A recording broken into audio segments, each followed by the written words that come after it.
maa ngi lay gërëm bu baax ci sa teewaay di la gërëm it ci sa disponibilité ndax dëgg-dëgg saa yu ñu amee waxtaan yu am solo buñ la soxlaa rek nga bàyyi lépp loo jàppoon ñëw loolu yëg-yëg la boo xam ne am nañu ko ñu bëggoon la ci njëkk remercier ñaanal la sunu borom balaa ñuy dugal ci waxtaan bi sëñ Fallou asalaamaaleykum. waaleykum salaam wa rahmatullah Amath di la sant bu baax di la wax itam ni sargal googu de jaru ko ndax ñun honneur bi vraiment pour ñun la man duma nëbb fi ma la teg dama koy wax di ko waxaat man day yaay sama Larry King yow yaay Larry King au Sénégal ndax rôle pionnier bi nga joué ci démocratisation média dafa am solo et je pense que l'histoire de ce pays dina fàttaliku ni ngi ci taxawee di donc à chaque fois man day honneur la et c'est un grand plaisir aussi ma ñëw fii di waxtaan ak yow ci sujet yu am solo yi moo gën lool ñu toog di wax sunu waxu kesaw yi rek ndax lii moom njàngat bu bari la et puis aussi tamit ak yokkuteef daal laa ci gis kon may sant. jërëjëf sëñ Falilou dama lay njëkk a laaj sa réaction par rapport ak appel bi nga xam ne Abdou Mbaye def na ko jëmale ko ci Sénégalais yi. waaw dégg naa li mu wax noonu dama koy rafetlu parce que wax ju positif la fas yéene waxu yéene la pour jàppale benn compagnie bu ñu tuddee duppee ko sunum réew ni Sénégal moo ko moom et donc mu gis ci tamit ab taxawaay bu rafet mu jàpp ne war na ko wisaare nit ñi xam ko yokku cawarte nit ñi pour ñu jël compagnie boobu et je pense que c'est une bonne chose dama ko ci féliciter parce que c'est très positif li mu ci def noonu. Mais nga baal ma sa wax ji dafa am lu ma ci xaw a jaaxal. da nga ni dafa woote pour benn compagnie bu ñu tuddee dafa mel ni da nga am jiixi jaaxal ni ndax compagnie bi ñun ñoo ko moom sunu moomeel wala sunu moomeel wala maa comprendre foofu. waaw amaat man dama ci am Sénégal Airlines ci boppam une petite correction du Air Sénégal Airlines la tudd. Sénégal Airlines daf di benn projet boo ko xoolee lenn rek moo ci li ci sénégalais bariwut tur bi ci la bokk xëy na couleur yi mais doxalin bi fu mu jublu ak nam fay jubee je pense que wute na lool ak ñun suñuy aspiration xam nga amaat bu ñuy waxee patriotisme dañ ko tekki ni mooy engagement dévouement à sa patrie man nag damay toog di laaj lan moo tax ñu sos Sénégal Airlines fu mu jublu et li ma ci jot a gis boobu ba léegi biñ ko sàkkee ba tey gisuma ne ni que c'est un outil au service des Sénégalais au service de la patrie sénégalaise man loolu gisaguma ko loolu moo tax ma am jiixi jaaxa ne vraiment c'est pas une compagnie nationale arborer les couleurs du Sénégal ñu taf la ci benn kii sénégalais ça veut pas dire que c'est une compagnie nationale d'abord pour la constitution du capital la majorité capitale bi c'est l'État du Sénégal à travers la CDC Caisse de dépôt et de consignation donc c'est l'État du Sénégal qui est actionnaire majoritaire qui est majoritaire de Sénégal Airlines kon kay ñoo ko moom sëñ bi wala déedéet ñun nag État du Sénégal ak ñun bokkul Amath da nga fi yàgg nga faral di dégg ñu naan la l'État du Sénégal a besoin d'argent pour vivre État du Sénégal fi mu toll ak askanu Sénégal ça fait deux État du Sénégal gis nga train de vie bi muy dundee askanu Sénégal gis nga train de vie muy dundee bokkuñu waaw mais defal naa ko sëñ bi mais ñoom ñëpp Sénégal la État du Sénégal mooy ñun ñooy État du Sénégal déedéet Amath déedéet il faut pas faire cette erreur il faut pas il faut tey jii ñu xam ne ni que c'est quoi l'état du Sénégal. C'est quoi l'état du Sénégal? L'état du Sénégal mooy ensemble institution yi nga xam ne tey jii ñooy yore exécutif sénégalais exécutif bi au Sénégal di wax di jëf au nom des Sénégalais. Non, mais tu as tout dit au nom des Sénégalais. Au nom des Sénégalais laa la wax. waaw di wax ak en mission ñun ñoo leen yónni dañoo nekk ci sunu yónnent ñun. ñoom dañuy doxal waxal ñu. waaw léegi Amath est-ce que état du Sénégal boobu tey jii mu ngi doxee doxin boo xam ne ni que ànd na ak aspiration askan wi est-ce que état du Sénégal tey jii nii et ça va dina ñëw ci politique des prix bi nga xam ne moom la Sénégal Airlines di pratiquer bu fekkee ne woon ni que Sénégal Airlines outil la boo xam ne pour les Sénégalais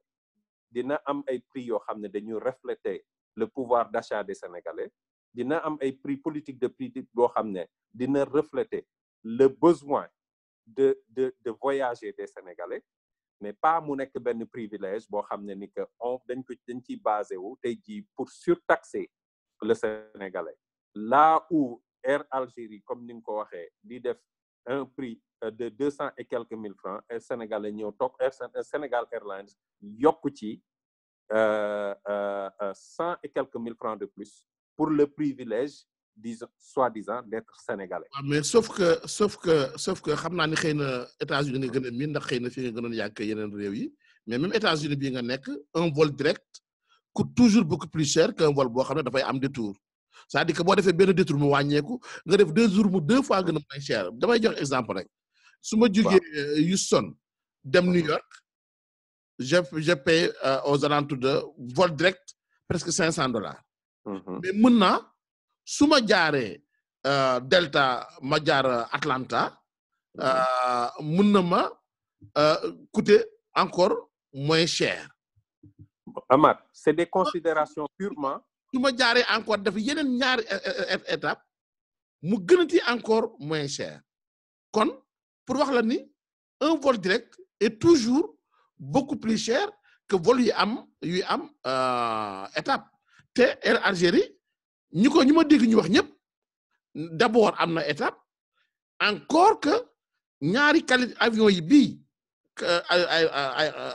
avion bu bees tàq la ñeneen dernière génération est-ce que les avions d'Air Algérie dernière génération la donc est-ce que foofu war nañu mun a comparer ces deux là. déedéet jox nga ma ñaari raison yoo xam ne tax na prix bi ñu war gënoon a moins cher benn bu fekkee ne da ngay def benn vol boo xam ne da ngay jaar feneen tu payes beaucoup plus en kérosène et en droit de stationnement et d'atterrissage. mais partout c'est moins cher c'est encore moins cher. non partout non déglu ma wax la dama lay wax des coûts opérationnels laa lay wax de. maintenant nag après. xam nga man dama bëgg rek ci ñu jël loo xam ne ni dafa pratique. c'est-à-dire que man tey su ma jógee New York. su ma jógee Houston di dem New York. je sais. vol jàppee beaucoup plus cher que su ma jaaree Atlanta def escale. Amath je sais. je sais. Wow. Mais la réalité est que du point de vue opérationnel coût opérationnel laa lay wax boo jaaree Atlanta jaar New York bu fekkee da nga jaar Atlanta di dem New York di nga fay 2 fois ci opération boobu atterrissage. mais le prix du billet est moins cher que non waa léegi xaaral ma ñëw prix de billet bi Amath prix billet bi il faut nga factoriser coût opérationnel bi prix billet bi li tax mu gën a moins cher c'est parce que convenance yow gain de temps bi ngay def boo jógee Houston dem directement New York loolu moo tax prix bi cher. voilà donc c'est le même prix que Air Sénégal aussi. léegi nag loolu moo tax ma lay ñëw nag ne la Amath ok kaawu Air Sénégal maintenant le Air Sénégal Airlines est-ce que factorisé na marché sénégalais bi où les gens sont très sensibles au prix plutôt que temps bi facteur temps bi. et lu tax Abdou Mbaye def constat que taux de remplissage bi ci Sénégal Airlines dafa tuuti c'est parce que les gens se disent que xaaral ma dem jaare ji Algérie parce que je peux me permettre jaare Algérie perdre foofu benn 6 heures de temps pour 100 000 francs. Donc Sénégal Airlines n'est pas une compagnie sénégalaise parce que xalaatul Sénégal mu ngi xalaatee États-Unis marché américain où les gens mettent un premium sur le temps alors qu'au Sénégal les gens mettent un premium sur l'argent. est-ce que deuxième allez-y. deuxième kii bi ngay wax bi nga ma wax noonu. avion bu bees bi mais avion bu bees sur le plan opérationnel ça veut dire que cet avion va consommer moins de kérosène donc ça va coûter moins cher à Sénégal Airlines pour mu yóbbu la yow à Paris que Air Algérie. Ah, mais est-ce donc que normalement est-ce que les prix ne sont pas déjà amortis que kii commencé gul sax nañu jël suñu deuxième invité moom mi ngi ci ligne bi. waaw coût ba léegi coût opérationnel bi laa lay wax. waaw d'accord dina ñëw ci loolu nañu dalal le retardateur Cheikh Amath maa ngi lay sant maa ngi jéggalu vraiment maa ngi jéggalu bu baax a baax aw ma nag excuse mais dama liggéey woon dem ci guddi et honnêtement génnoon ni circulation téye ma sëñ Fallou maa ngi lay ziar bu baax a baax. kazaalika nahnu Cheikh Doudou. kontaan naa trop ñëw retrouver la tey encore une fois mu nekk honneur ci man ma participer yow débat. da ngaa baax rek ñu ñëw ci waxtaan bi li ma laaj sëñ Falilou sànq mooy lan mooy réaction par rapport à l'appel de Abdou Mbaye nañu ñëw ci loolu ba pare après nañu xuus ci waxtaan bi lan mooy sa réaction Cheikh Doudou par rapport à l'appel d'Abdou Mbaye qui appelle les Sénégalais à venir soutenir Sénégal Airlines ou Air Sénégal ça dépend de l'appellation. waaw Amath loolu moom honnêtement dafa doon fierté et toute modestie à part ak toute considération politique aussi mise à part Abdou Mbaye même bu ñu bokkul boor politique bu defee appel bu mel noonu man dama ci kontaan bi ma ko gisee d'abord dama ni lii kat patriotisme tey ji mi ngi doog a am njëriñ te Sénégal tey toll nañ foo xam ni xëy na sunu politique yi tey am nañ maturité nag loolu tamit dafa jar a wax parce que mënoon nañ ni bokkuma rek su ma yoon nekku ci suma xalaat man maa ko moom mais c'est un appel à magnifier ñu kontaan ci Abdou Mbaye di ko ci remercier di wax ni vraiment genre contribution yooyu buñ ko faralee di am voilà dinañ transcender sunu position politique ñun ñëpp mais sincèrement muy appel bu rafet boo xam ne daal lu jar a déglu la nag te lu jar a toppatoo la. da nga wax léegi benn mot ci moom dem ci sëñ Falilou nee na transcender est-ce que tey sénégalais yi am nañu cette capacité là de transcender lépp luy maanaam différence maanaam muy parti politique muy tarixa muy diine muy leneen pour l'intérêt supérieur de la nation est-ce que tey sénégalais yi toll nañu foofu est-ce que am nga njort ni sénégalais yi tey seen réew la ñuy jël jiital ko balaa daraa ñëw. Amath loolu du sax njort dama am yëg-yëg bi dama am gëm-gëm parce que événement yi mujjee am rek muy élection yi daf ko montré naka la ko montré mooy que bu nit ñi d'accordul bu parti ñun ñëpp opposition bu ñu d'accordul sax ci résultat yi niñ ko joxe ñu nangu ni que am na sax luñ ci forcer nit ñi transcender sunuy position politique jiital njëriñu Sénégal moo leen jàppoon ba ñoom ñëpp ñu woote dal donc ñoom autant qu'ils sont am nañ responsabilité boobu am nañ yëg-yëg bi am nañ maturité bi jiital d'abord intérêt Sénégal parce que ci programme yi ma jot a gis yëpp amul kenn koo xam def nga ci point boo xam ne sa njëriñu bopp moo ci nekk ñëpp Sénégal lañu jiital ak njabootu Sénégal donc loolu moom awma ci sax si saaxa classe politique bi ñu am nii vraiment njëriñu Sénégal moo leen tax a jóg. waaw mais au-delà de la classe politique est-ce que les citoyens ñoom seen bopp tey ñu ngi ci maanaam boobu niveau de patriotisme sëñ Falilou. Amath sénégalais yi am nañu benn conscience d'ensemble bu may rafetlu man tout le temps mais élection yi ñu génn contrairement ak sama frère Cheikh Doudou man dama ci yokk njàqare parce que dama am yëg-yëg par contre que substrat boobu dénominateur commun boobu ñu am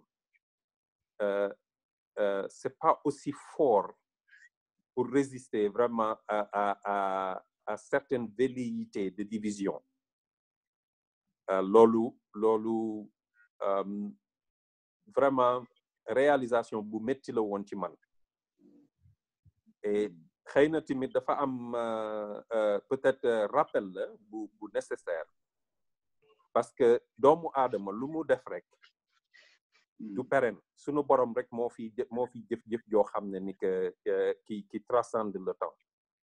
ñun lu ñu def rek ñun doomu aadama yi dañ ci war a taxaw di ko suuxat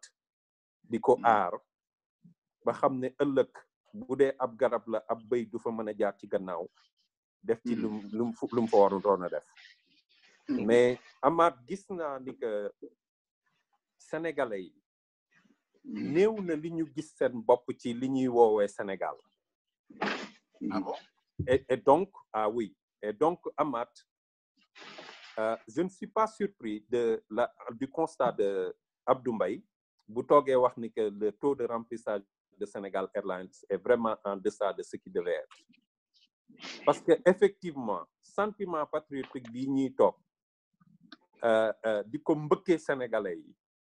di ci def benn chantage émotionnel naan leen par force war ngeen a jël Sénégal Airlines man damay wax ni que dafa feeñal ni que rek ni que sénégalais bi ci boppam gisul boppam ci Sénégal Airlines loolu moo tax muy dem di jëli Air France mais bés bu Air Sénégal taxawoon am message bi war vis-à-vis du sénégalais wala bés bu demoon ba li ñuy wooyee état du Sénégal am message bi war vis-à-vis du sénégalais jëmale ko ci sénégalais bi bu boobaa dina ko wuyu Air Sénégal nag message bi mu war a def dafa war a nekk benn outil de développement outil boo xam ne tey jii du privilège la ngay dem di voyager ñu lay surtaxer ñu lay overcharge mais plutôt ñu xam ne ni que un Falilou Diop bu fekkee ne dafa nekk Dakar war a dem voyager pour dem liggéey quelque part prix du billet boobu mën na ko xañ marché pourquoi parce que il n'est plus compétitif et au Sénégal Amath moi je l'ai vécu au Sénégal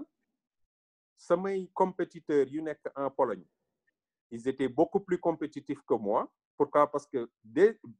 la minute ñu factoriser le billet d'avion pour aller en Australie, par exemple, alors là, je suis hors course. Pourquoi? Parce que le billet d'avion devenait trop cher. Amath, amul benn sens que nga jóge Washington di dem Dakar jóge continuer sur Joburg le billet Washington-Joburg était moins cher que le billet Sénégal Washington-Dakar. Amath, amul benn sens que Delta Airlines jox la un billet gratis à cause de tes miles,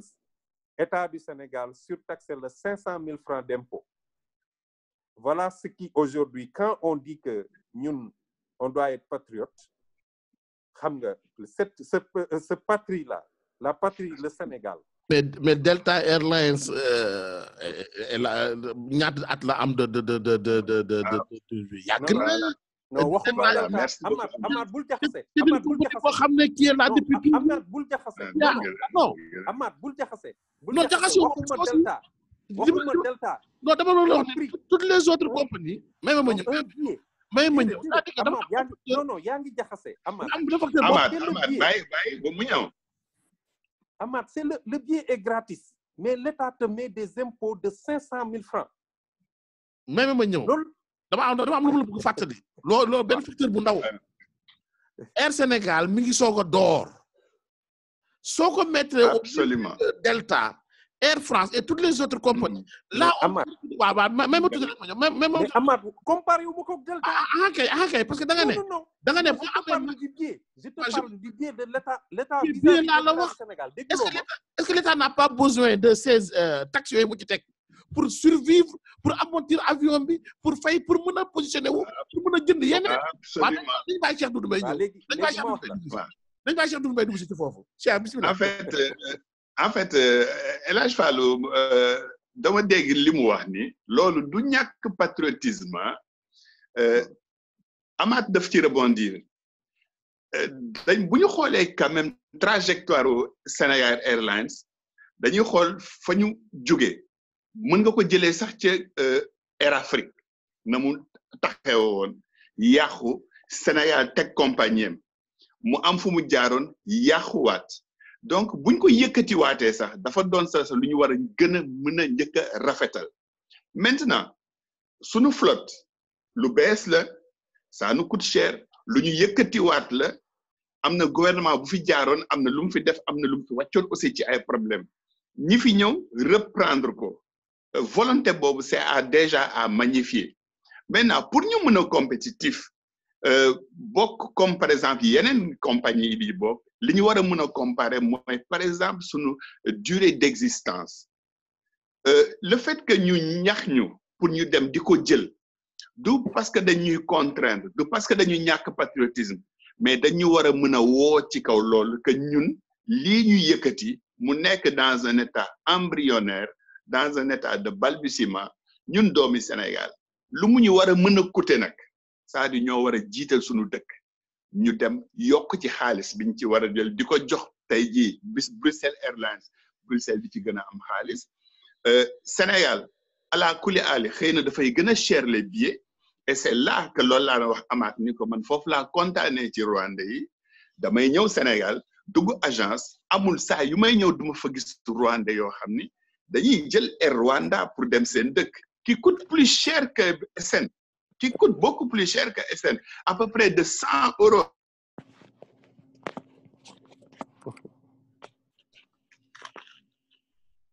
Cheikh Doudou Sa déggatuñu la de Cheikh Doudou Sa SN moo ko jox que Air France donc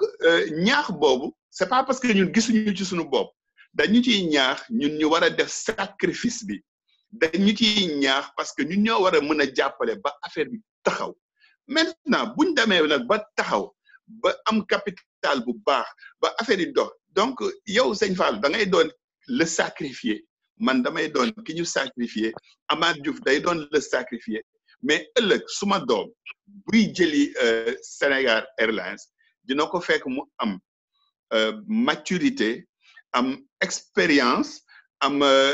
flotte yi tax mu mën a compétitif ba yow tey li la dal booy dem Pologne du dal sa doom mais loolu mënuñu ko am tey on va l'avoir dans 15 ans et pour ça yow da ngay laal sa poche yow di nga sacrifier sa bopp amaat muy man ak keneen ak keneen ak keneen je pense que appel bi foofu la gën a fooree mu nekk ci nii que ñun ñu bëgg ci gis tey suñu bopp du dem.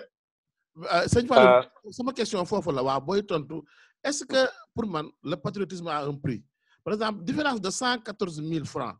est-ce que warul jaral Sénégalais bi mu supporter def sacrifice boobu pour compagnie am taxaw ba compagnie mën a am jóge ci benn avion benn dem ci ñaar dem ci ñett mu xam ni moom mooy def sacrifice maanaam lu olof di wax ku bëgg akara da ngay ñeme kaane est-ce que ñun tey waruñoo mën a ñeme kaane googu mu saf ci ñun trop comme ni ko Cheikh Mbaye wax pour les générations à venir. Mais Amath, la première des questions que je vous pose mooy yéen sacrifice boobu est-ce que c'est nécessaire? Bah non, c'est pas nécessaire. Absolument. Non, c'est pas nécessaire. Ah non, c'est nécessaire pour le développement du pays. Non. Si, Mais si. c'est ça que je... Amath, ba léegi déglu woo ma. Bismillah. Man, je te dis que boo defee décomposition billet bi sur valeur, sur charge bi nga xam ne moom la ci Sénégal Airlines di def, c'est pas justifié. Pourquoi? Parce que Sénégal Airlines, bi mu commencé les vols intérieurs, il y avait Transair, une compagnie sénégalaise boo xam ne qui desservait Ziguinchor. Sénégal Airlines ñëw wàññi billet yi de 5 000 francs de 5 000 francs, je pense, ou 2 000 francs. Pourtant dafa ñëw fekk c'est Transair de mais yokkuñu billet yi mais compétition moo taxoon ñu ñëw wàññi billet yi à l'intérieur. OK? Donc man ce que je dis mooy boo xoolee structure des prix parce que un prix yi duñ ko jël comme ça nii maintenant structure des prix yooyu charge boobu man ce que je dis mooy ni que c'est pas nécessaire que sénégalais yi di ko supporter. Sénégal Airlines peut être très bien compétitif mais c'est que y a une mentalité benn mentalité boo xam ne moom la ñu am en se disant que c'est un privilège pour les Sénégalais de voyager. Bu fekkee ne Sénégal Airlines dafa amoon mentalité nekk un outil de développement pour les Sénégalais dafay toog ne dinaa positionner wu man pour rapprocher les Sénégalais dans l'économie mondiale, l'économie de connaissance. Faciliter les Sénégalais pour que ñu dem mën a dem à l'encontre des autres nations, mais pas di ci ñëw di ci def benn surcharge en se disant que oui, vous allez vous sacrifier aujourd'hui. Il n'y a pas de sacrifice à faire. Man, c'est non, ça mais que attention, Fallou. Non, Cheikh Doudou, li ngay wax noonu ne sacrifice boobu, c'est pas justifié. Et je te mets au défi de me prouver les 100 et quelques mille francs yooyu que Sénégal Airlines di la teg yow de plus que Air Algérie. C'est pas de l'argent yoo xam ne da nga koy dem di jox ko Air Algérie déedéet. Sénégal Airlines moo koy jël xaalis la boo xam ne yow waroon nga ko mënoon a utiliser pour être beaucoup plus compétitif aujourd'hui en tant que Sénégalais, mais pas que Sénégal Airlines moom di ko ñëw di ko jël. waaw mais Fallou ci côté boobu. économique les prix de Sénégal Airlines ne sont pas justifiés man loolu laa lay wax. waaw mais sëñ Fallou nga baal ma ci côté boobu laay rebondir ak yow. bi Sénégal xëy na di wàññi biem ak Transair à un niveau national nga wax il faut faire très attention à un niveau national su wàññee njëgam dans un souci de compétitivité da ngay sóor que ci biir Sénégal bu fi daw fu mu ci gaare bu ko neexee mu supporter boppam ay taxes bokkul ak mu génn bëgg a wàcc Guinée du ko yombal taxam les taxes aéroportuaires yi fay nekk du ko yombal bu dee ci biir ay aéroport Sénégal non mais justement moom laa lay expliquer ni la su fekkee léegi yow tu me parles d'un niveau national moom bu ko neexee mu wàññi foofu et ça peut s'expliquer parce que waaw d'accord naa parce que boobu ñëpp ñun ñoo ko moom bu ko neexee ñu ni dañuy remplir Transair dañuy remplir Sénégal International mais ñun ñëpp fii au niveau des aéroports du Sénégal on peut supporter charge yi wala ñu wàññi ko ci sunu poche la jëm bokkul maintenant si on va à un niveau international où les taxes aéroportuaires ne dépendent plus de yow maintenant su fekkee ni yow SN Bruxelles da nga Sénégal Airlines dafa bëgg a ñëw Bruxelles c'est là que man je serais d'accord que ñu def foofu un combat su ma naree ñëw fi Bruxelles arrangé wul trop waa Bruxelles mais man du ma nangu mu arrangé leen trop autant que buñ may yokkal taxe fii man ma yokkal leen taxe et c'est là que se pose le problème moo tax ñoom bu ñu ñëwee fii boo xoolee dañuy ñëw ramasser dañuy jël dañuy jógee par exemple Bruxelles mais avant dañuy jaar Suisse wala yenn saa ñu jaar France ñëw Bruxelles jël Guinéens yi et cetera ak Gambiens yi jaar Dakar jaar Gambie yóbbu leen Guinée ils vont remplir taux de remplissage boobu ça peut les permettre ñu amortir seen ay billets bokkul ak yow nga bëgg a dem directement ci benn dëkk kese donc sur ce côté ñoom dañ ci def genre dumping dañ ci def benn genre compétitivité boo xam ni ci biir avion bi ngay ñëwee del xool chaque jour di nga am ñetti destination d'origine bu ñu ñëwee Sénégal dañ naan ñi woy wàcc Dakar wàcc leen. mais xaar leen ça ce n'est pas ça ma profito c'est aussi disponible pour Sénégal Air Sénégal. sëñ Fallilou ak Cheikh Doudou Mbaye ma profito pour wax mbokk yi seetaan que ni mun ngeen participer boo leen woote ci messenger bi da ngeen woote ci Facebook messenger bi mais benn par benn lay mën a jël benn par benn lay mën a jël bu kenn wootee après ñu may leen doog a delluwaat ci kii léegi nañu delluwaat ci parce que mi ngi bëgg trop technique taxi yi ak international ak national mi ngi bëgg trop technique man fi bëgg ñu waxtaan mooy ñu waxtaan ci lu terre à terre maanaam man Sénégal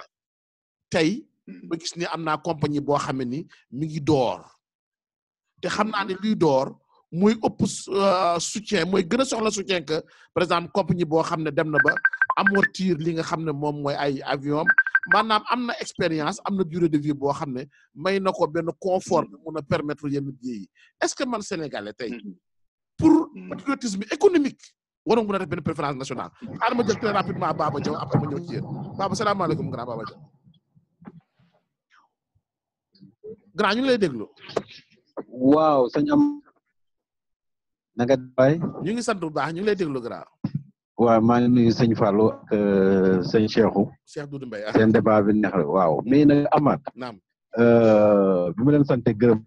sëñ Cheikhou da def ndànk ci affaire appel patriotisme boobu. gis nga Amath lii Abdou Mbaye di wax tegu ko fenn patriotisme bañ rendi la loolu kenn du ko nangu patriotisme boo jiite ay nit yow mi nga xam ne yow lañ jox état yaa war a wane patriotisme d'abord grand baal ma gaa defe naa liiruloo Abdou Mbaye dafa ni même bu fekkee ni aussi compagnie bi war na xoolaat ay biem tarification am foofu la mujjee donc loolooy wax di la nekk xam nga da nga ne grand déglu ñu waxtaan da nga lu wax tegu ko fenn non man Abdou Mbaye laa wax waaw Abdou Mbaye laa wax da nga ne lu wax tegu ko fenn mais Abdou Mbaye waxul ne nañu jël avion bi à tout prix nee na mi ngi woo compagnie bi mu jéem a xool naka lay adapté woo ba ay prix am mën a nekk prix yoo xam ne dans la Sénégalais loolu Abdou Mbaye wax na ko foofu la mujjee. waaw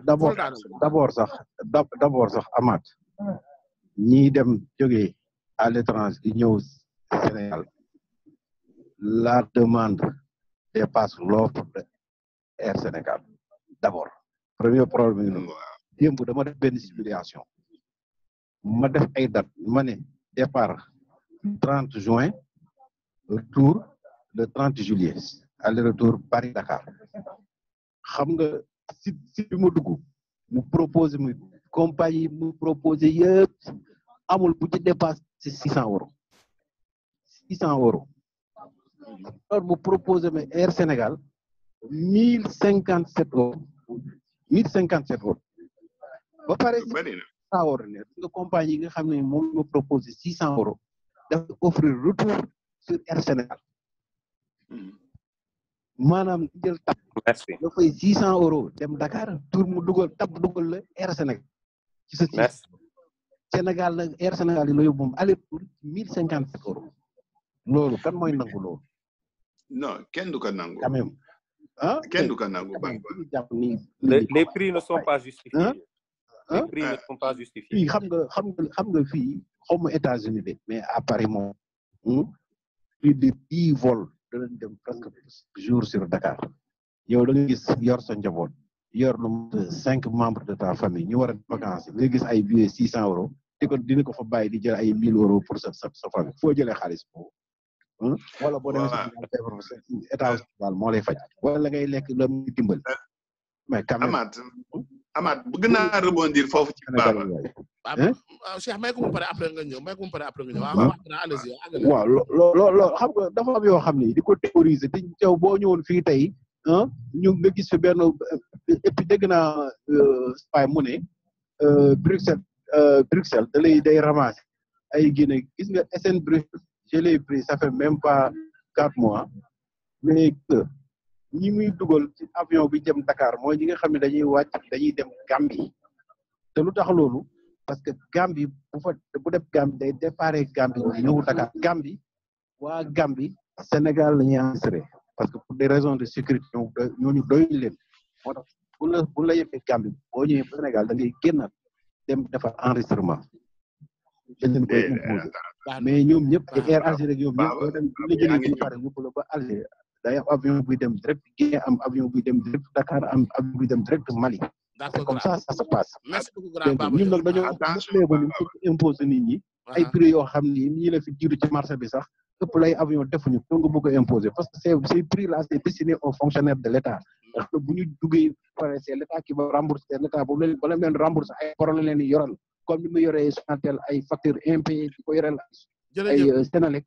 yàlla gi loolu la ñuy def jërëjëf grand Baba Diaw jërëjëf merci waaw Amath pour répondre ci Baba rafetlu naa intervention mais attention parce que dafay jum ci lu bëri man mën naa def simulation pour dem Dakar wala ma dem feneen wallahi azim il m'arrive d'acheter un billet awma ko et je dis que awma ko te leer na ma ñu extraordinaire majorité dañ koy def ñoo xam dañuy gis bëgguma tudd compagnie mais bu ñu gisee Camer wala ñu gis tap de laa sëñ Fallou may dégg dafay tukki xam na li muy daj ci tap yow xam nga ko xam ni mën nga dem fenn mu téye la fa retard de 10 heures de temps 12 heures boo xam doo am dara loo xam dañ la ko joxee d'emploi les gens dinañ fay plus de 300 euros pour bàyyi fi tab ñu dem seen yoon parfois aussi la qualité du service bi yeneen ñi di leen jëli jaral nañu bëri ñu yokk ko ci mais ba léegi foofu ce n'est pas le débat donc dafa wax un problème qui est important muy le problème de la flotte. 400 euros quand même de différence dafa xaw a 400 euros mais loolu da nga koy gis Baba de grand Amath da nga koy gis sëñ Fallou xam na li ma koy wax di nga bëgg a dem léegi États-Unis TAP va te proposer un service boo xam ni tey boo ko doon jëlee waa Delta wala nga jëlee ko SN wala nga jëlee ko tu vas payer 400 euros de plus de parce que y a la qualité de la service ak assiduité du vol. ak la sécurité yooyu yëpp daf ci bopp man am na vol yoo xam ne illaa yow mi dina abadan man bu ma ko gisee sax même bu jël naa Air Algérie bi ñuy tudd nii ñëw Sénégal mais Amath j'ai payé 297 euros man bañ ma waxee prix bi dama tiit 300 euros laa fay jóge Bruxelles mu indi ma Sénégal jaarle ma ci àdduna bi yëpp mais man su ma egsee keroog yàlla ak suma bakkan la sama bakkan bu egsee gannaaw yàlla la dama ci wàcc waat ni lii dootuma ci duggati même buñ ma koy jaayee 100 euros parce que déjà amuloo hygiène bi amuloo sécurité bi au niveau de ces mêmes aéroports tu n'as pas la sécurité au niveau de ces enregistrements mais sa xott bakkan mën na ci des. Maintenant le problème de la flotte. bàyyi ma jël Moussa Camara après ma ñëw ci sëñ Falilou sëñ Moussa maa ngi lay nuyu. Jërëjëf sëñ Amath maa ngi suivre émission bi c'est très très intéressant mais patriotisme bi Abdoul Mbaye di woote bon mën naa ko comprendre. Mais quand bien même, il y a un problème, je pense que ni Air Sénégal, contrat venu signé avec Air France, nous avons déjà au départ. Parce qu'actuellement, je les souvenirs Asie Boudjeke, comment ça s'est passé avec Royal Air Maroc, j'ai l'impression que nous avons fait un jangat. Moi, que Royal Air Maroc, un partenaire Air Sénégal, def ko dumping bo xamni bi finalement Air Sénégal dafa mujj daanu. Nous nekk partenaire avec une compagnie qui concurrencer en même temps. C'est ce qui s'était passé avec Asie. Et tout le monde a vu venir ce qui se passait réellement. Man mu di ko yow ba pare jaar ci gannaaw di la dóoral ay pot banane ci suuf pour nga daanu. C'est ce qui s'était passé. Dama ragal ni Air Sénégal fi mu toll ak Air France loolu la ñu lal moom mooy que ni fi mu toll Air Sénégal Air France xamoon na ni Air Sénégal moom kenn bu demee mun na ko nagul clientèle bu bari du coup mu lëkkaloog moom pour mën ko sërëxal man loolu laa gis ci partenariat bi donc dans ce cas ñun en plus on se retrouve pas dans les prix man maa ngi doog a def réservation il y a une semaine pour dem Dakar mais à 750 € en cette période creuse à plus de 750 € en cette période creuse c'est pas justifié. Exactement. Vous faites compte Corsair la jëloon, j'aurais certainement pas eu le même prix. Mais une seule raison mo tax tay ma jël ko, au moins c'est parce que c'est un vol direct. Bëgguma jaar ay Maroc, bëgguma jaar ay Algérie, bëgguma jaar Bruxelles. Je veux aller direct tout droit. Mais ce n'est pas justifié, le tarif n'est pas justifié aujourd'hui. On a une concurrence sur le plan international boo xam ni le patriotisme BA je ne suis pas pour. Quand même après tout il y a la poche qui se vide, hein. C'est personne d'autre qui va remplir ma poche. Moi, pour dire peut-être certes dimbali dëkk bi mais bu ma gisee que ni man dimbali dëkk bi man maa ci nar a sànku te ëllëg sama chef du toit plutôt que samay doom dinañ ils vont tirer la langue parce que j'ai déboursé plus qu'il ne faut mais je le ferai pas. Il faut raisonner d'une façon très logique. Il faudrait que peut-être que Air Sénégal revoie sa politique tarifaire parce que bu ñu toppee scarcelu Air France Air France peut-être mën nañ leen entraîner ci ëllëg nga xam ni dootuñu def remplissage ñu daanu et Air France va ramasser à nouveau la mise te man loolu laa gis muy ñu tëral fi mu toll plutôt que ñuy woo ñi def leen patriotisme nañu xool politique bi nga xam ni moom la leen Air France nara lalal boo xam ni bi dina leen gàllankoor ëllëg au lieu que ñu ubbi politique tarifaire boo xam ni bi tous les Sénégalais vont s'y retrouver. Merci Moussa. C'est ce que fait Royal Air Maroc, c'est ce que fait le Tunis Air. Mais pourquoi Air Sénégal ne peut pas faire la même politique? Plutôt appeler à saigner les gens et on dit il faut faire du patriotisme. Non, ça ne peut pas se faire. Ça ne se comprend pas. Merci Moussa Camara. Voilà. Salut Camara. Diko Daldi Djadjefe, moi, je le dis toujours, c'est un actionnaire du club de la diaspora depuis 10 ans. Muy contribuer et des contributions yu am solo. Sëñ Falilou, looy wax par rapport à ça? Non, Amath, damay jaajëfal bu baax Seydi Camara parce que effectivement sànq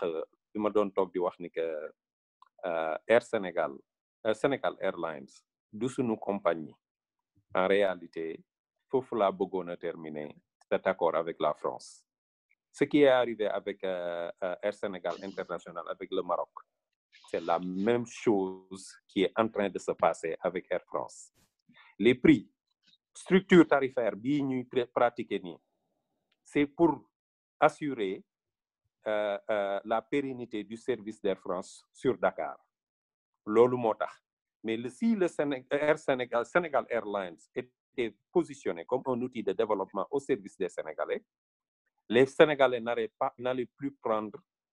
Air France. Donc, pour sauvegarder les parts de marché de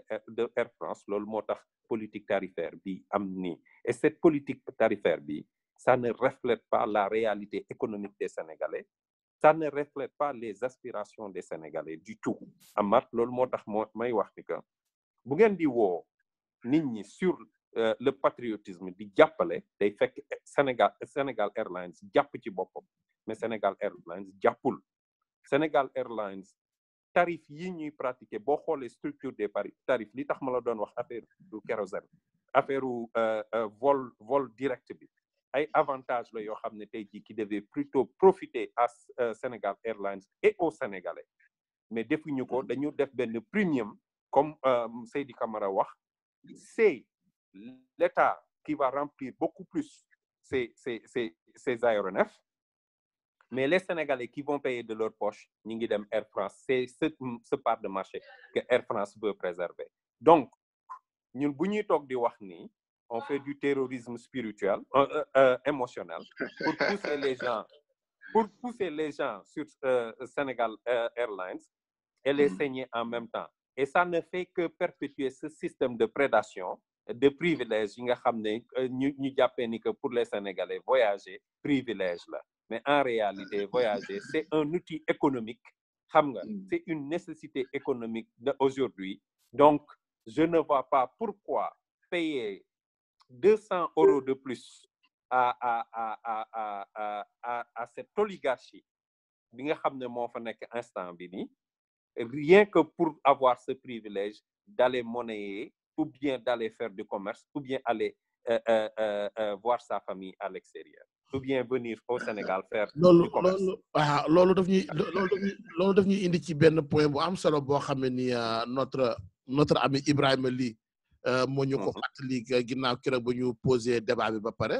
ba ñu laajee ndax suñu patriotisme dafa war a nekk un patriotisme béant comme ni ko gars yi rejeté nii tout de suite am ñu ci d'accord bien sûr mais aussi nee na aussi est-ce que du jarul ñu xoolaat ko su beneen angle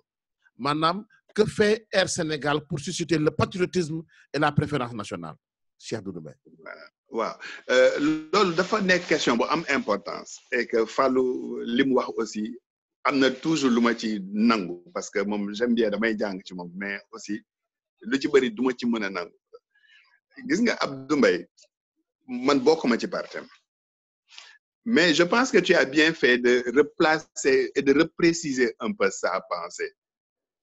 bala mu ñuy woote ci loolu dafa njëkk a woote quand même bu ñu lire entre les lignes la responsabilité de l'État mu jéem a indi ci loo xam ni dina permettre un prix compétitif nga xam nit ñi dañuy dem dugg ci sunu avion je pense que foofu la appel Abdou Mbaye nekk revenir un peu si Sëñ Fallou c'est vrai bu ñu bëggee comme li Ibrahima Ly wax aussi que ñu gis suñu bopp ci Air Sénégal mais na ko Sénégalais yi téye am nañu ay doom yu xarala yu fi nekk yu ko mën a jiite nañu njëkk a def liggéey boobu au lieu ñu koy jox ay doomu bitim réew ñu koy jiite am na suñuy doom yu fi nekk am nañu jàng bi am nañu xam-xam bi mën nañ ko jiite loolu c'est quelque chose boo xam ne État Sénégal daf ci war a mën a jouer d'abord pour inviter nit ñi que ñu mën a dugg ci suñu alalu bopp suñu yëfu bopp muy benn. Deuxième chose, l'État du Sénégal moom moo war a contraindre tout ce qui est te loolu moom jarul sax ñoo ñu leen di woote ci patriotisme parce que tant que suñu autorités yi ils sont payés par nos impôts et nos deniers publics ñoom dañu war a am contrainte dañ leen ko war a contrainte dañ leen ko war a sax tëralal ci loi. mais kuy génne ñoom tam dafa am benn point bu am solo boo xam ne sëñ Fallou Moussa Camara ak Moussa Camara soulevé nañ ko mooy maanaam saa yu France soxla ñun ñu am jafe-jafe actuellement dafa mel ni aussi France am na lu mu bëgg privilégié ci vol boobu am ci trajet boobu Dakar Paris loo xam ne moom ay intérêt la donc saa yu les intérêts français taxawee rek ñun suñu bos am ay jafe-jafe est-ce que nous sommes aujourd'hui en mesure non dafa normal de nous affranchir par rapport à ça. loolu aussi tamit la loolu moom grand loolu moom boo bëggee dëgg rek dafa normal sama boppam ma la gënal du bañ naa la mais il faudrait que pour loolu am que ñu am les mêmes ambitions am la même flotte am le même service parce que la ligne Dakar-Paris quand même elle est assez importante pour la France mais ñun ñi fay dem ci ñun la ëpp njëriñ aussi parce que ñun ñoo leen di jox suñu xaalis loolu dafa am solo France bëggul bàyyi ligne boobu mais ñun war nañ mën a contraindre France ñu wàccal ñu aussi ñu mën a dem ci ligne boobu dem en toute concurrence ñu démocratiser suñuy billets mais ñu am le service qu'il faut am la qualité du service am l'expérience de l'équipage am la flotte bi mën a taxaw vraiment pour mën a affranchir en fait ci besoin boobu loolu moom sëñ Fallou man dama ciy d'accord que bala ñuy jël suñu billet dem jëndee ju ko Air France wala waa France ñëw ni ñu ñëw leen dugg ci man mais il faudrait que suñu autorités yi il faudrait que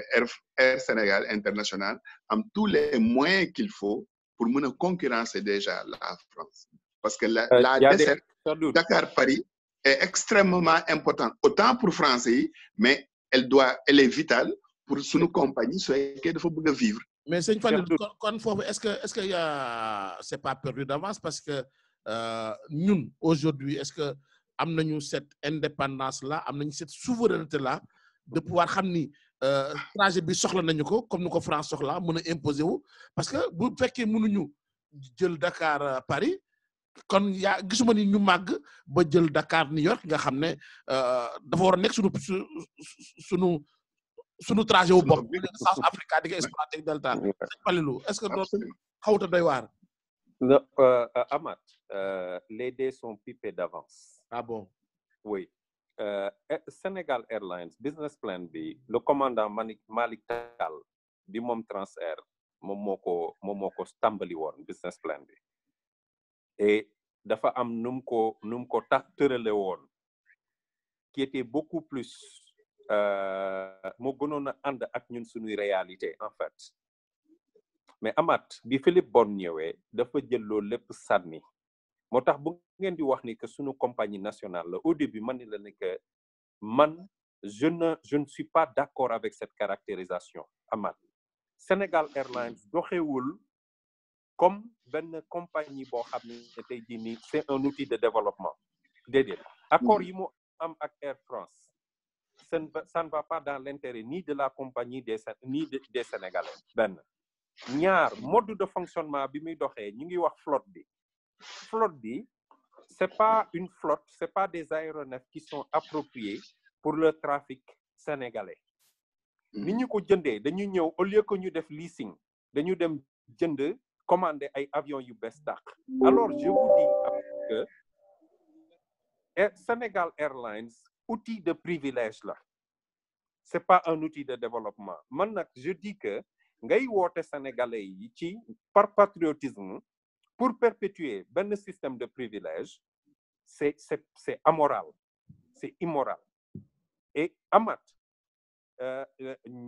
li ñuy wax li ci kanam rawul li bët Sénégal Airlines ne fonctionne pas de façon moderne benn jamono ji ñu toll nii avec les outils de communication yi am xoolal Sénégal Airlines nu muy doxee boo demee ci site yi tey ji agrégation yi site d'agrégation yi pour mën a pour def sa réservation doo gis Sénégal Airlines pourquoi parce que encore une fois, pour préserver le marché français, Sénégal Airlines dafa nekk un vassal. Donc, ce n'est pas un outil pour cette patrie, mais c'est un outil pour préserver certains privilèges. Privilège de voyager des fonctionnaires de l'État du Sénégal, privilège d'exploiter le marché sénégalais par Air France. Et qui est saigné dans tout ça? C'est le Sénégalais lambda. Maintenant, comme Cheikh Doudou li mu waxee, si le service, il y a la sécurité, mais on ne va pas dire aux gens, dem leen ngeen dugg Sénégal Airlines. Pourquoi? Parce que nit ñi duñ jaay seen bakkan. Mais à service égal, sécurité égale et tout, nga bëgg laaj Sénégalais bi ne ko fayal 300 € de plus. Pourquoi? Parce que pour les couleurs verte, jaune, rouge. Alors que flotte boobu yow considérez-vous là, moi je dis que c'est immoral. Et structurellement, Amath, 700 € en période creuse, Paris-Dakar, teguñu ko fenn. Et moi, c'est ça que je dis. Aujourd'hui, Sénégal Airlines devait pratiquer des prix yoo xam ne à la portée de tous les Sénégalais, de beaucoup de Sénégalais, pour que ñu mën a dem voyager, dopper économie. Mais pas que ñu jëlee ko ni que, bon voilà, Amath, quand Southwest commençait à Dallas, amuñu woon flotte boobu, mais dañu am benn politique intelligente des prix ak politique économique sociale boo xam ne qui reflétait les besoins d'une classe d'américains yi nga xam ne ñoom Delta, American Airlines yooyu yëpp dañ leen a fàtte woon.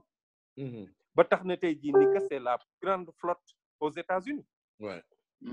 Moi, ce que je dis, ba tey jii nii Southwest Airlines ba tey jii nii am na marché yoo xam ne du ko servir, mais dañu ñëw xool benn besoin boo xam ne ni que American Airlines ak United dowuñu koon satisfaire besoin boobu. Mais le besoin des Sénégalais de voyager, Air France satisfaire ko avec leur prix exagéré. Corsair bi mu ñëwee, Corsair a mis les destinations européennes à la portée des bourses sénégalaises. moo tax Corsair kii woon léegi ana Corsair ñëwatul sax Sénégal. Voilà la politique, l'outil, la politique bi nga xam ne moom la ñuy utiliser Sénégal Airlines. C'est pour préserver les intérêts de Air France. Ñu éliminer Corsair et continuer à saigner les Sénégalais. Cheikh Doudou, quand on parle de flotte, Sénégal Airlines mënul yeewu suba teel avoir la même flotte que Air France en achetant déedéet, mais en faisant du leasing mën na ko am. Pourquoi Philippe Bon a abandonné les plans le plan opérationnel du commandant Malick Tall? C'est parce que Sénégal Airlines n'est pas un outil de développement au service des Sénégalais, au service de la patrie. Foofu aussi dafa xaw a am benn interrogation, benn préoccupation bu ndaw, mooy l'expertise locale. L'expertise locale, sëñ Falilou, Cheikh Doudou Mbaye, dégg nga moom nee na commandant Mbaye moo commencé woon affaire bi lan moo tax joxuñu ko. Wax sa bopp saaxa ba tey da nga ne Cheikh Doudou Mbaye dañu waroon a wóolu l'expertise locale. yaa benn internaute Abdoul Aziz Diop mi ngi wax ni ak ñoom Makhtar Ba non du moins ñoom Makhtar Cissé bu Sénégal ak ñeneen ñoo xam ne Sénégal yoo xam ne waroon nañ leen mën a wóolu tey pour yenn compagnie sénégalaise yi ñu yóbbu leen ko. Mais man ma préoccupation mais mooy est-ce que l'expertise locale def na assez de preuves pour ñu mun koo jox une compagnie, parce que boo xoolee par exemple ce qui s'est passé avec gaan bi ñu jox les SAT sénégalais là, je sais pas xawma lan, le stade de Thiès, le stade Léopold Sédar Senghor fay ko ay milliards muy indil ñu ay terrain bi. Tu te demandes mais est-ce que l'expertise locale jar nañoo wóolu aussi, Cheikh Doudou Mbaye? Ouais, en fait Amath, je pense que pays buñ ci def buñ ko bëggee doxal dañuy jël chaque jour li nga xam ne moo ci xaw a tane ñu améliorer ko. Expertise locale am na ci domaine yoo xam ne nit mënuñu ci, mais aussi bu ñu xaru ba ni par exemple tey jii bu ñu duggee ci aéronautique amuñu ci expérience boobu. buñ jum aussi loolu dañ koy nangu, suñ ko nangoo ñu mën a former suñu personnel, ñu mën a defar suñu personnel. Man je ne suis pas du tout d'accord que suñu Air Sénégal International tubaab jiite ko. Matar Cissé, y en a des Matar Cissé jeexuñu Sénégal. lakk jeexalu leen fi maintenant pour des besoins de politique comme ni ko kii waxee ni nu mu tudd comme peut-être que loolu moo tax Air France taxaw ci wala que ñun amuñu moyen et cetera ñun ñoo war a liggéey aussi li ñuy affranchir ci domination boobu et loolu c'est une volonté politique donc avant ce patriotisme bi ñuy laaj ni il faudrait que ñoom ñu wan ñu ce sacrifice cette volonté politique de nous affranchir de la tutelle de la France bi nga xam ne même dañuy ñëw di jël suñuy voyageurs et cetera di yóbbu loolu bu ñu ci jéemee njëkk a génne wane cette volonté jël suñu expertise locale yóbbu jox leen ñu jiite jàngal leen ñu jum ñu dem dans les plus grandes comme compagnie aérienne renforcer leen seeni capacité tout ça je pense que man comme man ni may waxee rek man je suis pas dans l'immédiat parce que pour man Air Sénégal International pour man lu bees la liñ fi wax yépp ni c'est technique certes même mais su terre à terre wala mu doon du français simple rek buñ ne lii day doog a juddu xëy na dina métti comme ni nga ko waxee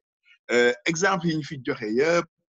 ñooñu c'est des compagnies yoo xam ne ñu ngi à une 50aine d'années d'expérience moo tax mu mun leen permettre ñu def yenn yi man je demeure convaincu que war nañu am ce patriotisme certes warul béyan mais patriotisme boobu à la kuliyal il faut que mu am pour dans 50 ans man toujours loolu laay wax dans 50 ans ñu mën a am suñu expertise locale boo xam ne moom moo reprendre floro boobu indi ko un niveau démocratique mais sëñ Fallou Cheikh Doudou Mbaye s'inscrit dans le temps c'est un sacrifice sincèrement bu ñu war a mën a commencer sëñ Fallou dégg nga Cheikh Doudou Mbaye s'inscrit dans le temps d'ici 50 ans pour l'expertise locale est-ce que yow tey tu es prêt vraiment à donner lu mel ni Air Sénégal à l'expertise locale est-ce que def nañu suffisamment de preuves pour pouvoir taxawal lu mel ni Air Sénégal Amath Yves Roland Bilkar bi coulé Air Afrique c'était pas un Sénégalais dégg nga Amath c'est pas la nationalité en tant que telle mais expertise rek lañ wax expertise mais expertise boobu dafa war a nekk ci dans un cadre réglementaire boo xam ne qui est rigoureux et strict loolu moo amul Sénégal les directeurs ci yaama neex lañ leen di nommer par le chef de l'État il ne rencontre personne ex-directeur IPRES boobu le français là bi ñëwoon Diouf ñëw Sénégal def lu ko neex dem Sénégal dellu France parce que c'est un Français qui l'a nommé c'est pas la France qui l'avait nommé c'est un président sénégalais qui l'avait nommé donc le problème Amath nekkul ci en tant que expertise locale ou étrangère il y a des compétences africaines il y a des compétences internationales européennes américaines yoo xam ne ñu ngi nekk fii qui monnaient leur talent on peut bien en prendre mais absolument la nomination de Philippe Bonne par Macky Sall mais attends tous les professionnels du secteur ñëpp toog taxaw ne mais attends mais qu'est-ce qui se passe mais c'est quoi cette affaire kan mooy Philippe Bonne ban expérience la am et quand on dit Sénégal Airlines amul expérience boobu Sénégal Airlines n'a fait que rebadging rek la ñu def mais li fi nekkoon Air Sénégal International li fi nekkoon Air Afrique asset yooyu la ñu jël di ko perpétuer tout le temps di recapitaliser donc expérience bi ñuy wax fii ma nga fa il y a la volonté benn volonté nag moo fi manqué encore une fois je le dis c'est pas là cette volonté politique mais c'est cette volonté patriotique un outil muy Air Sénégal muy État du Sénégal c'est des outils yoo xam ne qui devaient être au service du peuple sénégalais tel n'est pas le cas moo tax des accords léoniens avec la France di mën a ne moo tax ñu am benn politique de prix boo xam ne qui ne fait que saigner les Sénégalais au profit des opérateurs. Léegi on va évacuer la toute dernière question très rapidement ndax temps bi impactoran may na ba ci Sëñ Fallou laay commencer après terminer nag ci Cheikh Doudou Mbaye la dernière question mooy quel est le point de rencontre souhaitable bien sûr pour que les Sénégalais et sa compagnie aérienne se retrouvent maanaam tey naka la Air Sénégal ak sénégalais seen bopp ban point de convergence la ñu mën a am ba sénégalais yi adhéré wu en masse ci la politique Air Sénégal Sëñ Falilou. Amath man je dis que Air Sénégal dafa Sénégal Airlines dañu war a toog def seen objectif ni que c'est un outil de développement aujourd'hui pour contribuer à puisque le mot est moo xew mooy émergence xool seen business plan seen opération. Les Sénégalais ont besoin de voyager à l'intérieur, en Afrique comme en dehors de l'Afrique. Il leur faut un modèle. Mais quand tu dis souvent le terme de ces prédations, daf may xaw a tiital quand même. Est-ce que c'est pas aller un peu fort? mais prédation mooy prédation du leneen lu dul noggatu. waaw moo tax ma ne est-ce que c'est pas un peu trop fort ci compagnie bu def xaalis. non compagnie bi war na def xaalis mais di def lan ngay defee xaalis ci sa service bu baax service boo xam ne nit ñi soxla na ko dama lay fàttali MBA Sëñ Fallu bi ko waa ji waxee ne ko dama bëgg sama njaay mi jar ñaanal ma mu ne ko waxal lu nit ñi yoral lu nit ñi bëgg demal fa nit ñi nekk waxal lu nit ñi mën a dégg na Air Sénégal Airlines bés bu ko defee dina rencontrer sénégalais parce que sénégalais yi bëgg nañu dem ñu ngi fi bëgg nañu génn mais amuñu lu leen yóbbu ci njëgguñ mën a dégg bés bu ko Sénégal Airlines defee bu boobaa dina dajeeg sénégalais yi dina nekk un outil de développement parce que mën a tukki pour tukki dem Ziguinchor ñu lay fayu $100,000 $200 pour nga dem Dakar Ziguinchor 1 heure de vol $200 ak Ziguinchor ni mu enclavé je pense que loolu dafay wane ni que Sénégal Airlines du un outil de développement au service des Sénégalais. Destination Paris ni mu amee solo sur le plan économique et social ngay toog di ci def ay surcharge de telle surcharge dafay wane ni que Sénégal Airlines c'est une compagnie parasite profitable mais nekkul un outil de rapprochement des Sénégalais un outil au service des Sénégalais et donc point de rapprochement yi Seydi li wax mooy premièrement se mettre au service des Sénégalais en ayant les opérations qu'il faut c'est-à-dire desserte bi les Sénégalais ne vont pas seulement à Paris mais le trafic intra-africain est là ramassage boobu Cheikh Doudou di wax ni Bruxelles Airlines di ko def Sénégal Airlines mënoon na ko def avec des jets regional jets comme Embraer wala Bombardier dem ramasser à partir de Côte d'Ivoire Cotonou Bamako ainsi de suite ñëw déverser sur Dakar aéronef yi gën a mag yi yóbbu leen sur Paris yóbbu leen sur Marseille ainsi de suite mais politique bi ñu am politique de privilège la commandé nañ ñaari avion Néo qui fait l'affaire de Airbus, qui fait l'affaire de Air France, mais qui ne fait pas l'affaire des Sénégalais. D'ailleurs, Abdou Mbaye feeñal na ko parce que taux de remplissage bi demeewul noonu. Am na solo li dëggal li ngay wax sax mooy boo xoolee projeté wu sur la politique américaine en matière d'automobile am na ay jamono Detroit dafa dem ba faillite parce que américains yi malgré seen patriotisme jëndatuñu woon ci volume bu rëy les voitures américaines parce que les voitures japonaises et autres ñëw nañu nekk à prix beaucoup plus abordable ba gars yi de meilleure qualité waaw et puis de meilleure qualité prix encore moins abordable est-ce que aussi Cheikh Doudou Mbaye jotul Air Sénégal ak autorités sénégalaises aussi commencé xool côté boobu seet ni quelque part dans le monde amoon na exemple yu mel noonu que par exemple parce que li gars yi wax joxe exemple lu RAM joxe ni ko Air France couvre tout ça lan moo war a nekk tey cette politique de Air Sénégal pour mën a retrouver la majorité des Sénégalais ñu ànd ak moom ci pousser ko jàppale ko. waaw mais xam nga Amath le point de rencontre bi nos gouvernants wala mën a impulser Air Sénégal international mu am ko ak le Sénégalais lambda dafa taxaw ci mesures yi benn dafa war a nekk politique bi mooy que bala ngay dàq kéwal mu dem àll nga dàq mu ñëw ci kër gi mooy que ñoom ñooñu war a mën a wan d'abord que bala leen fi nit di jëlee ñun ñu war leen a mën a yóbbu imposer ko ñi ci des bañ dictaawu ñi ci des et pour ce faire il faut créer quand même qu'il y ait cette confiance. Ah, mais ñooñu aussi ils ont intérêt à préserver, par exemple, la France aussi a intérêt à préserver cette information. Donc, absolument. Mais France, ni mu amee intérêt préserver sa ligne Dakar-Paris, noonu la ko war a gën a Sénégal daf ko war a gën a bëgg. Xam nga doon nañu wax fii ci campagne électorale bi que waa ji li mu ko jaral mu toog fii d'ailleurs yow mi amaat loolu sa expression bu ma neexoon la ci yow laa ko jàngee la mu ko jaral est-ce que ñun jaral nañu ko ça veut dire que la muy jaral waa Air France daf ñu war a jaral lu ko ëpp luñ ñu teg ñu mën leen teg la réciprocité ñun ak prix yu baax ak mi ngi noonu loolu yëpp da ciy daal di nekk buñ ñu ko tegee ni ñu nii kat nii lañ leen tegee charge pour yéen ngeen bañ a mën a am facilité ñun ñu teg leen ko ñu bañ a am facilité réciprocité boobu ci volonté politique lay bokk et pour loolu il faut que ñu mën a ñeme il faut que ñu mën a ñeme suñu vis-à-vis politique boobu muy France wala muy keneen ak keneen et loolu c'est une volonté politique foofu le patriotisme bi di njëkk a commencer muy benn deuxième chose muy doon aussi au niveau du service sénégalais on a beau dire tey jii boo fi doon lim ñi fi jaar ci Air Sénégal International wala suñu ñi mësa yore suñu équipage yooyu yëpp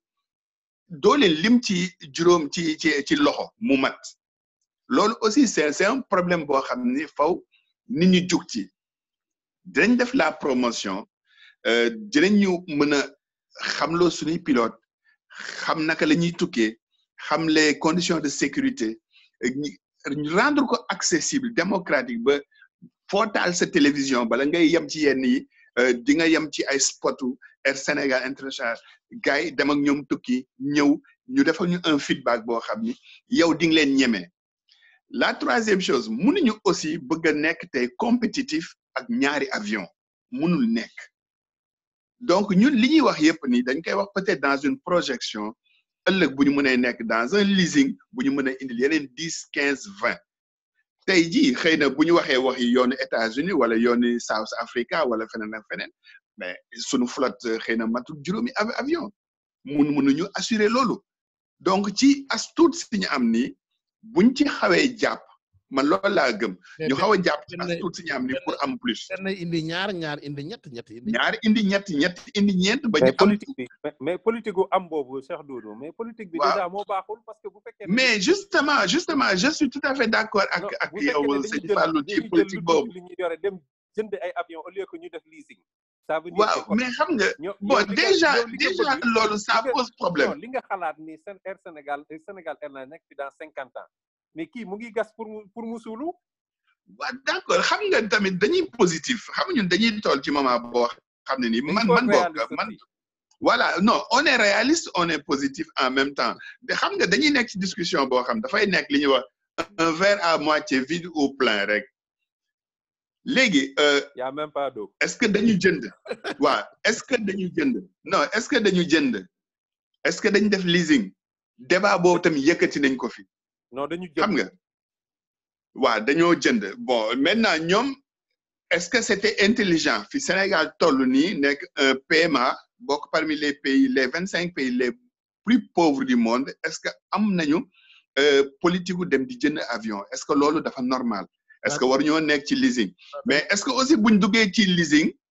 duñu woon voilà leasing aussi saa yu la neexee moo arrêté mais allez je pense que allez yooyu yëpp c'est des choix politiques yoo xam ni war nañ ci mën a gën a mën a discuter. malheureusement c'est des choix purement économiques. malheureusement purement économique yoo xam ne waroon nañu toog xool du point de vue technique et financier. absolument lan moo bénéficier une jeune compagnie dans un marché très petit comme le Sénégal et je pense que am na yenn décision yoo xam ne moom le Sénégal Airlines jël sous Philippe Bonne bu fekkee ne patriotisme la ñuy woote je pense pas que dinañ ko jël alors. non Philippe Bonne gis nga Fallou may wax mooy xam nga jàpp ci patriotisme day fekk ñoom ñu jàpp ci patriotisme foofu la ñuy mën a mais absolument Fallou loolu Fallou man loolu dama la koy may te pour daanelee foofu Sénégal li ñu président Macky Sall service bi mu ñu war a njëkk a rendre mooy delloo la direction de Air Sénégal au Sénégalais c'est pas parce qu'on est dans un marché ouvert et cetera que ku ne war nga mën a dem liggéey feneen et cetera ñun tey xëy na ñu ngi ci dëkk jàmm ñu ngi fiy liggéey xëy na waruñu mën a réfléchir noonu mais bu ñu yoree sunu outil bu mel ni comme Air Sénégal International bëgg ko doxal c'est-à-dire nañ ko jox déjà doomu Sénégal mu daal koy njëkkatee patriotisme bi aussi Amath na gouvernement bi imposer l'ensemble de ses fonctionnaires képp kuy fayeeku ci sunuy impôt boo fii tukkeeti nga mën a am sax sanction yu lay daan boo fii tukkeeti booy jël ligne boo xam ni Air Sénégal mi ngi koy desservir da nga koy jël par force. loolu moom ça devient de la dictature loolu moom ça. non comprendre fi ma waxee de non fonctionnaire. non Amath excuse-moi je n'ai pas dit que man mu contraire ma ko dama ni képp kuy sunu fonctionnaire et que tu sois payé par nos deniers publics nga doon sunu ministre nga doon sunu député nga doon sunu directeur général ñu lay fay ci sunuy impôt waratuloo mën a tukki di jël ligne boo xam ni Air Sénégal mi ngi koy desservir nga wàcc ko fi dem jël beneen ligne. moom laa tuddee de la dictature parce que loolu nga koy fay mayee ko ñaxam la nga fay ko c'est-à-dire que du loolu. waaw non déglu ma rek bu fekkee nag ni da nga ne képp koo xam ne fonctionnaire nga ngay dem mission kooku état bi war na mën a régler ay mission. non ay mission Sénégal mais bien sûr. mais c'est boo ne. c'est ça que je veux dire. mais fonctionnaire mën na jug dem vacances en France à ses propres frais. non déggoo li ma la fonctionnaire bu jugal boppam. sama xaalis la su ma neexee ma jël sama jet privé su ma ko économiser. mais bu dee da ngay dem dans des missions régaliennes. loo xam ne Sénégal la yëg. nga doon suñu. jarul imposé parce que yaay. Cheikh Doudou loolu jart sax wax parce que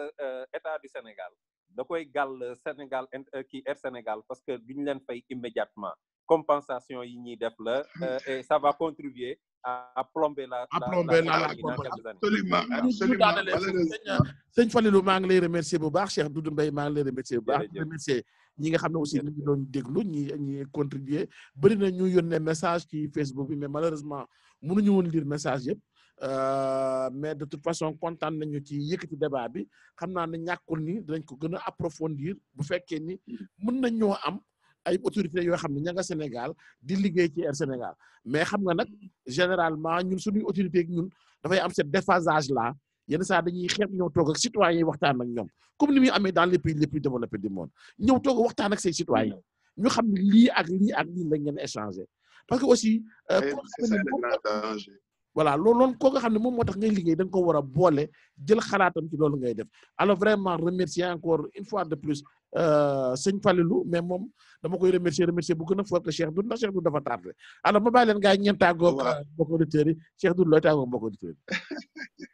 waaw man de xam nga ne grand man dinaa xaw a tardé parce que dafa am sam benn grand taximan fii Bruxelles. dafa xëy ci suba dugal ma ci benn sujet boo xam ba ma jotee tëdd nelaw dafa ma cee xaw a sori loo daal moo tax ma xaw a biddanti mais du ma ci sori mi ngi noonu waaw léegi daal mais vraiment di la remercier ci sujet intéressant bi nga yëkkati di ci remercier Abdou Mbaye mais aussi vraiment di rafetlu expertise u Fallou. Zeyna Diagne depuis Turquie nee na merci beaucoup débat à suivre tout n'a pas été dit. alors voilà elle non mënuñu ci wax lépp. tout n'a pas été dit foog ñu wax ci te moom nag bu ko waxee. dinañ ci wax am na fu mu ko teg ndax jëkkër ji pilote. ndax jëkkër ji pilote la foofa mu ne alors sëñ Falilou looy tàggoo. waaw man li may tàggoo rek Amath gannaaw bu ma la gërëmee ak sama frère Cheikh Doudou ak. non léegi moom mi ngi nii léegi dafa dem dagg sama tàggatoo. yow da nga tardé non yow aca bismillah àggaleel kon. donc daal mi ngi noonu en fait di excuser wu aussi ci auditeurs yi toogate ci club de la diaspora ci suma vraiment 19 minutes de retard bi di ko naqalu mais nag lu ma préparé woon la bu baax a baax. mais bon loo xam ne wala gis nga bañ a tëddi topp Patrice ci Facebook laa ne di nga tardé boobu laa xamoon na am na solo dañ Falilou bismillah. mais honnêtement c'est un débat à suivre di la emboîter le pas di ñaan ñi nga xam ne am nañ expertise dans l'aviation ñi nga xam ni loolu mooy seen métier ñi nga xam ni tamit ñoom la ñu dénk suñuy pouvoir public mais nañu ñëw jox Sénégalais les arguments techniques mais aussi les arguments politiques li tax ñu war a mën a jël nag suñu xaalis bi nga xam ñoom mayuñu ko mais dañoo ñaan nañu pour ngeen ñëw yokk doole dëkk bi ngeen bokk ci xeex bi ñëw xeex ci bu ñu am suñu émergence bala ngeen di dàq kii mu dem ci àll ngeen ñëw indi ci kër gi il faut que ñoom ñu jox ñu des arguments qu'il faut en étant d'abord des exemples en termes de management en termes politiques en termes de ressources humaines mais vraiment en termes de service bu ñu nar a jox parce que aussi avion du comme auto du comme vélo il faut que ñu am vraiment toute la sécurité qu'il faut pour ñu mën koy mën a ñeme dem jëli ji ak tout ce que ça peut nous coûter bakkan la sécurité la amul prix mais il faut que nos politiques war ñu li tax ñu war ko mën a def bala dem di tànn beneen compagnie daal. jërëjëf Cheikh Doudou sëñ Fallou bismillah. waaw Amath maa ngi doon wax ni ginnaaw bi ñu leen santé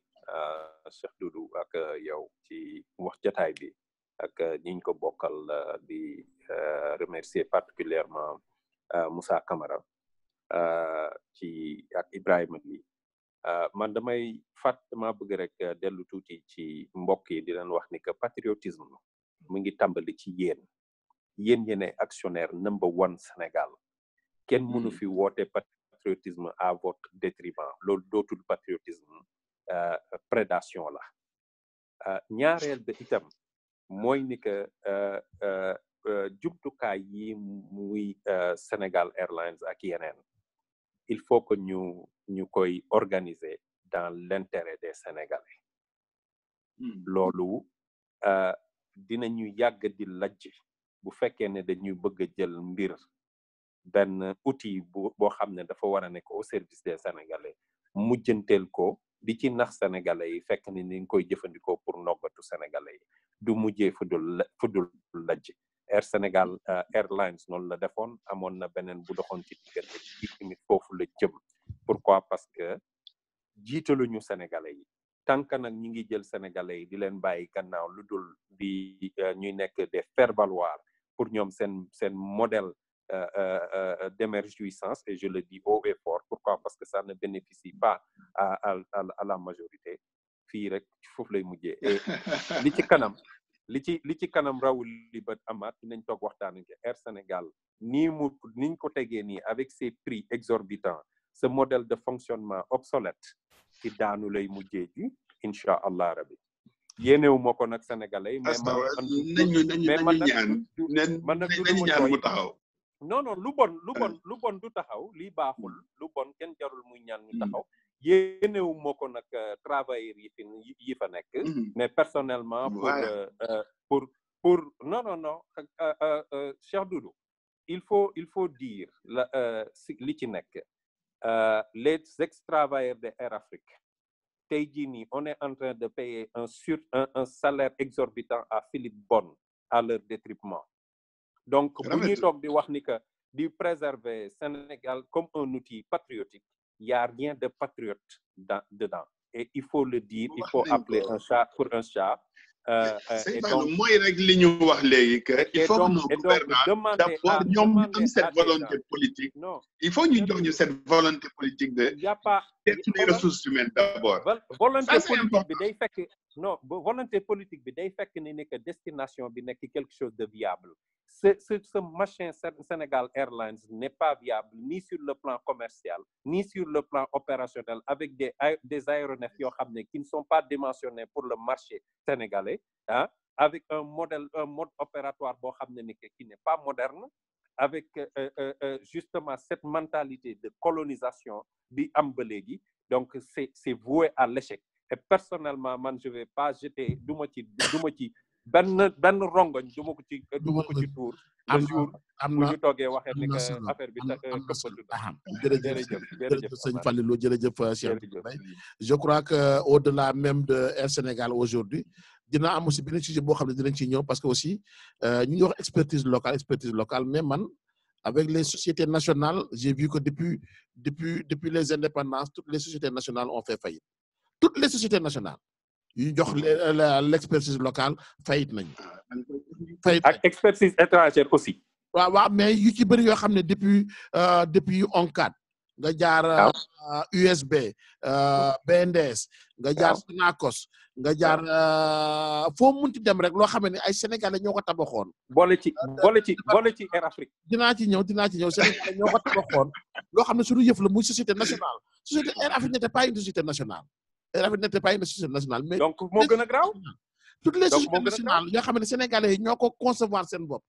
jëm koo taxawal seen bopp fii la mujjee. benn rek moo taxaw mooy la Sonatel. benn rek la sénégalais yi vraiment. pensé tabax ko def ko la Sonatel. Amath la Sonatel. Amath bala nga fay dagg foofu.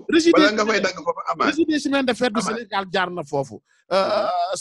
Sénélec jaar na foofu. tout ce qui est sénégalais géré par sénégalais a fait faillite à part Sonatel. alors loolu aussi je crois que dinañ ci waxtaan ci fan yi di ñëw benn samedi quel est le problème pour que nos experts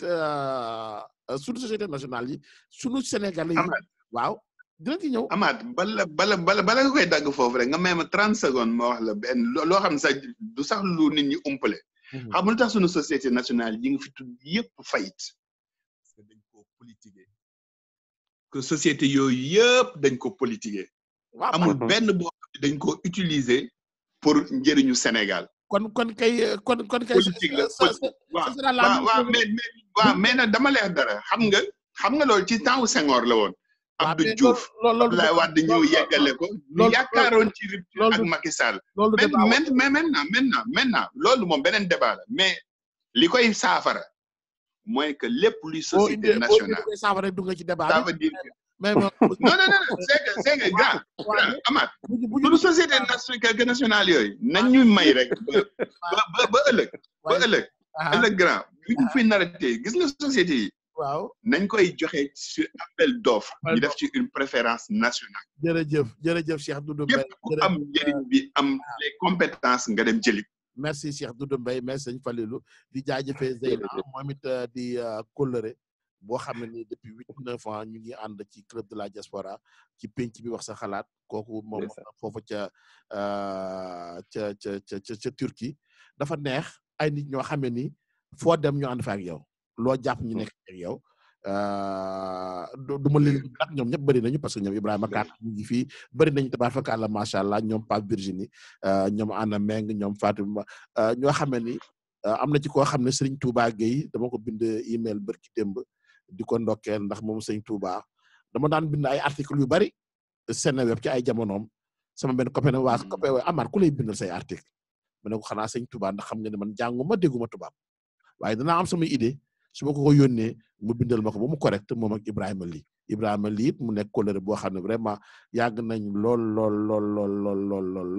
te discussion am ci suuf dafay am solo débat yu bari ñoom ma koy proposer vraiment parce que li ñuy wax ni peccum liir bu neexee yaa jàpp ci mbagg koo xam ne jàngul journalisme Aliou soriwul ci école soriwul ci alxuraan su mu ne dem bay toog di def ay émission c'est parce que dafa am ñu nekk ci ginnaaw di ko suuxlu kon ñooñu awma seen pay man mii dama nekk ni rek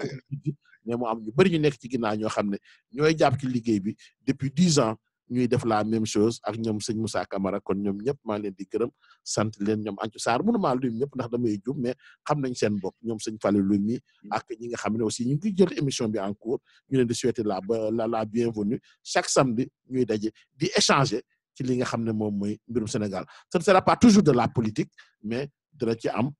économique yeneen yoo xam ne day xaw a laaj ñu am ay genre connaissance bien particulière yàlla leen sunu borom fay yéen ñi nangu invitation bi Cheikh Doudou Mbaye ak sëñ Falilou yéen ñi ànd ak ñun tamit ci déglu bi ñu ngi ñaan sunu borom mu fayal ñu leen lu bare maa ngi leen di jox rendez-vous samedi prochain incha allah pour un autre numéro de seen émission Club de la Diaspora jërë ngeen jëf bye bye. jërëjëf salaamaaleykum. jërëjëf.